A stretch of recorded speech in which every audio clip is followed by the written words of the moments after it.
Kembali lagi bersama saya Ridwan Hasim di channel Pendidik Petualang.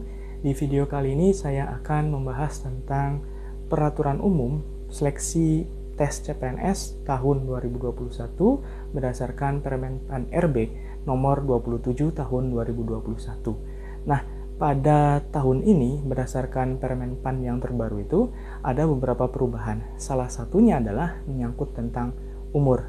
Usia maksimal tahun ini adalah 40 tahun. Bukan lagi 35 tahun. Tetapi harus diingat, formasi ini hanya untuk beberapa saja. Apakah ini menjadi berkah bagi kawan-kawan sekalian atau justru tidak ada yang berbeda? Tapi selain umur juga ada beberapa perubahan juga yang nanti akan saya sampaikan di video ini. Simak terus sampai selesai ya. Oke, jadi di persyaratan umum pendaftaran seleksi CPNS tahun 2021 rilis resmi dari Badan Kepegawaian Negara atau BKN, ada beberapa poin. Yang pertama, usia paling rendah 18 tahun dan paling tinggi 35 tahun pada saat melamar. Ini dikecualikan pada formasi tertentu. Nanti kita akan bahas berdasarkan Permenpan RB nomor 27 tahun 2021 ya, atau di Permenpannya nanti akan kita bahas. Kemudian B. Tidak pernah dipidana dengan pidana penjara berdasarkan putusan pengadilan yang sudah mempunyai kekuatan hukum tetap karena melakukan tindak pidana dengan pidana penjara 2 tahun atau lebih. Nah, artinya untuk poin B ini yang masih di bawah 2 tahun hukuman penjara pidananya itu masih dimungkinkan untuk mengikuti seleksi kompetensi CPNS tahun 2021. Artinya hukuman ringan ya.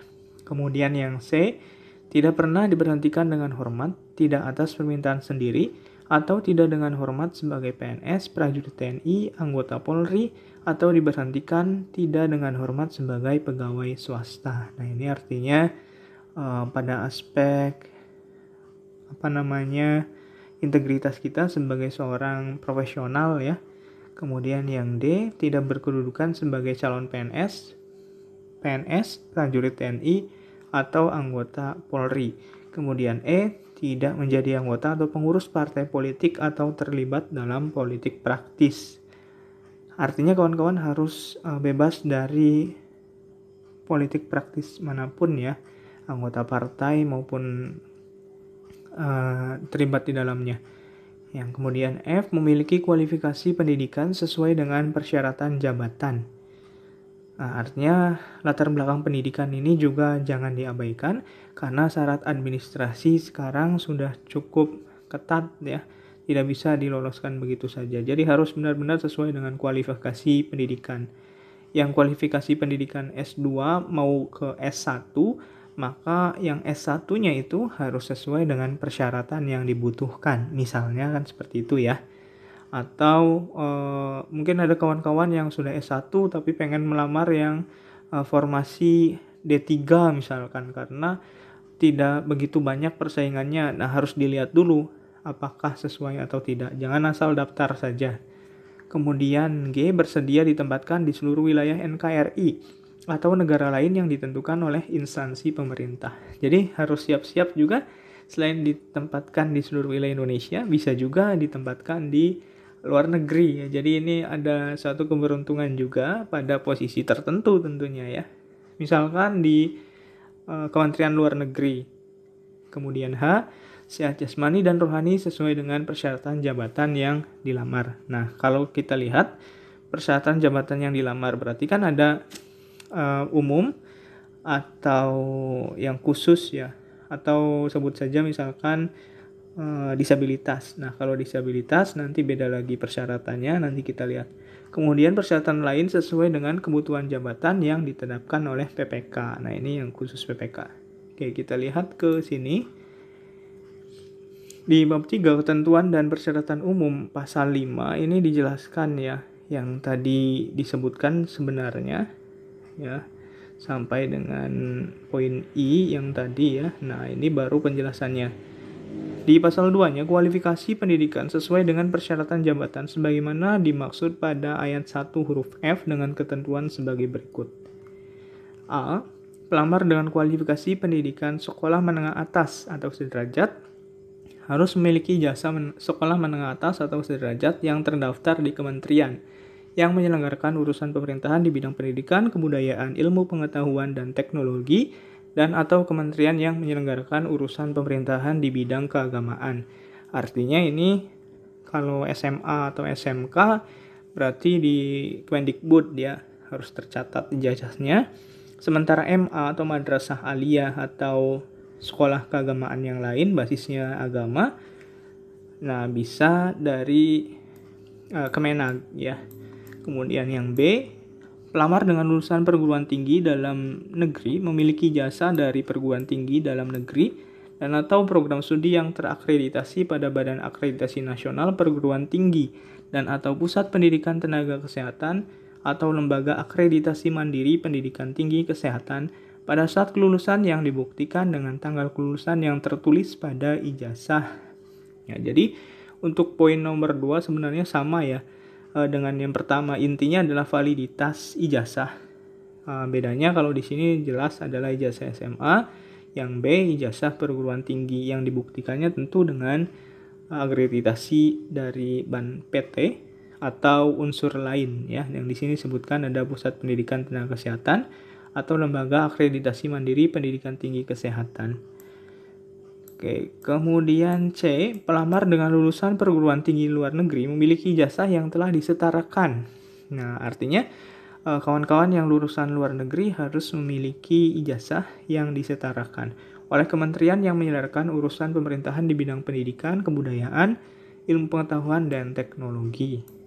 Oke, kemudian di poin ketiga ya, dikecualikan dari ketentuan sebagaimana dimaksud pada ayat 1 huruf A bagi pelamar untuk jabatan dan kualifikasi pendidikan sebagai berikut. Nah, ayat 1 berarti yang tadi ya. Nah, ini. Nah, ayat 1 ini ya. Setiap warga negara mempunyai kesempatan yang sama melamar menjadi PNS, memenuhi persyaratan sebagai berikut. Nah, sebenarnya yang ini, usia paling rendah 18 tahun dan paling tinggi 35 tahun pada saat melamar. Nah, kalau di sini dijelaskan lebih lanjut bahwa huruf A itu dikecualikan untuk jabatan tertentu.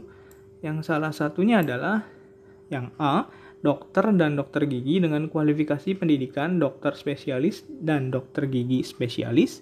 Kemudian dokter pendidik klinis dan yang C, dosen peneliti atau prekayasa dengan kualifikasi pendidikan doktor. Jadi jelas untuk yang poin ini 40 tahun itu untuk kawan-kawan atau bapak ibu yang kualifikasi pendidikannya minimal S3 atau untuk jabatan-jabatan tertentu sebagaimana yang dimaksud. Khususnya dokter gigi dan pendidik klinis ya, dokter pendidik klinis. Selain itu tentu harus maksimal 35 tahun. Nah, yang mereka ini, yang 3 ini dapat melamar dengan batas paling tinggi 40 tahun pada saat melamar.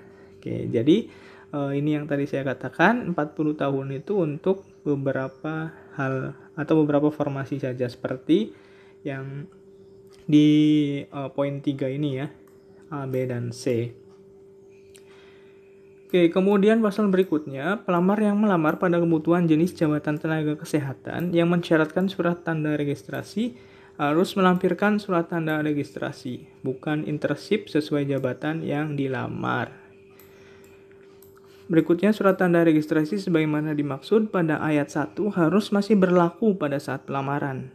Oke, jadi harus ya ini masih berlaku yang dibuktikan dengan tanggal masa berlaku yang tertulis pada surat tanda registrasi. Berikutnya, surat tanda registrasi sebagaimana dimaksud pada ayat 1 diunggah pada SCASN. Kemudian, instansi pemerintah wajib melakukan validasi terhadap kesesuaian surat tanda registrasi sebagaimana dimaksud pada ayat 1. Kemudian 5, daftar jenis jabatan tenaga kesehatan yang mensyaratkan surat tanda registrasi sebagaimana dimaksud pada ayat 1 ditetapkan oleh menteri. Nah, ini untuk jabatan tertentu. Untuk instansi kesehatan ini ya. Oke, jadi itu kawan-kawan yang 40 tahun hanya untuk 3 jabatan saja yang termasuk golongan dalam sini adalah dokter dan dokter gigi, kemudian dokter pendidik klinis, dan dosen peneliti dan perekayasa dengan kualifikasi pendidikan doktor, atau yang secara jelasnya seperti ini ya. Formasi umum dan khusus sekarang dibedakan. Umum ada cum laude, disabilitas, diaspora, Papua, putra-putri Papua dan Papua Barat. Maaf ya. Kemudian formasi khususnya maksimal 40 tahun saat mendaftar, itu ada dokter pendidik klinis, dokter gigi, peneliti dan prekayasa, serta dosen. Untuk dosen dan peneliti sendiri sepertinya harus S3 ya. Itulah beberapa perubahan yang terjadi di persyaratan umum tes seleksi CPNS tahun 2021 berdasarkan Permenpan RB nomor 27 tahun 2021. Maka kawan-kawan silahkan mempersiapkan diri dengan sebaik-baiknya, karena ini tentu adalah peluang yang bagus untuk kita semua, lepas dari apapun yang akan kita peroleh nantinya. Tapi jangan lupa untuk mempersiapkan diri dengan sebaik-baiknya. Selain itu juga tetap menjaga kondisi badan dan imunitas tubuh agar kita bisa mengikuti tes CPNS dengan sebaik-baiknya. Semoga kawan-kawan yang menonton video ini bisa lolos tes CPNS tahun ini, dan jangan lupa untuk memberikan dukungan pada channel Pendidik Petualang agar semakin berkembang lewat like, komen, dan subscribe. Dan juga bagikan apabila video ini dirasa bermanfaat. Akhir kata, Assalamualaikum warahmatullahi wabarakatuh.